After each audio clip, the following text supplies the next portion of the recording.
ശുചീകരണ തൊഴിലാളിയെ പൂർണ്ണ വിശ്വാസത്തിലെടുത്തുകൊണ്ടുള്ള ഒരു അന്വേഷണമായിരുന്നു മുന്നോട്ട് പോയിക്കൊണ്ടിരുന്നത്. അദ്ദേഹം എവിടെയാണോ ചൂണ്ടിക്കാട്ടുന്നത് അവിടെ കൃത്യമായി പരിശോധിക്കുക. അദ്ദേഹം പറയുന്നത് വരെ എത്രത്തോളം ആഴത്തിൽ കുഴിയെടുക്കണോ ആ ആഴത്തിൽ കുഴിയെടുത്തുള്ള പരിശോധന, അതാണ് നമ്മൾ കണ്ടത്. ധർമ്മസ്ഥലയിലെ ദുരൂഹത നീങ്ങുന്നു. മണ്ണ് നീക്കി പരിശോധനയിൽ അസ്ഥികൂടവും തലയോട്ടിയും കണ്ടെത്തി. ഫോറൻസിക് പരിശോധനയ്ക്ക് അയക്കും. News 18 big impact.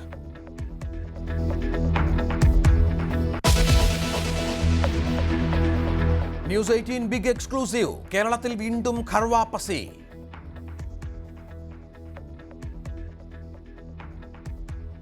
ക്രിസ്തുമതത്തിലേക്ക് പരിവർത്തനം ചെയ്ത കുടുംബങ്ങളെ തിരികെ എത്തിച്ച് ഹൈന്ദവ സംഘടനകൾ. ഛത്തീസ്ഗഡിൽ അറസ്റ്റിലായ കന്യാസ്ത്രീകൾ ജാമ്യത്തിനായി ഹൈക്കോടതിയിലേക്ക്. അമിത്ഷായുമായി കൂടിക്കാഴ്ച നടത്തി UDF MP മാർ.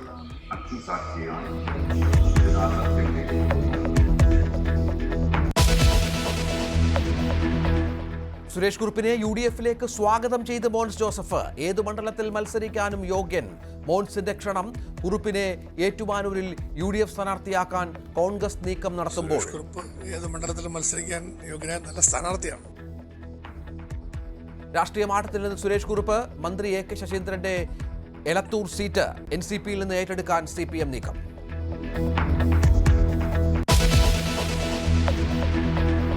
അമ്മയിൽ മത്സര ചിത്രം തെളിഞ്ഞു. പ്രസിഡന്റ് സ്ഥാനത്തെ പോരാട്ടം ശ്വേതാ മേനോനും ദേവനും തമ്മിൽ. മത്സരത്തിൽ നിന്ന് നടൻ ബാബുരാജ് പിന്മാറി. ജോയിന്റ് സെക്രട്ടറിയായി അൻസിബ ഹസൻ എതിരില്ലാതെ തെരഞ്ഞെടുത്തു.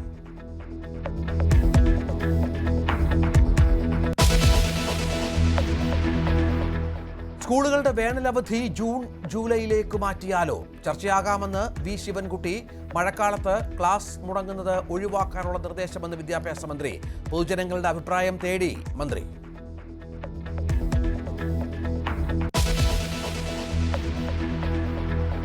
മലേഗാവ് സ്ഫോടന കേസിൽ പ്രജ്ഞാ സിംഗ് ഠാക്കൂർ അടക്കം എല്ലാ പ്രതികളെയും വെറുതെ വിട്ടു. അന്വേഷണ ഏജൻസി പൂർണ്ണമായും പരാജയപ്പെട്ടെന്ന് NIA കോടതി.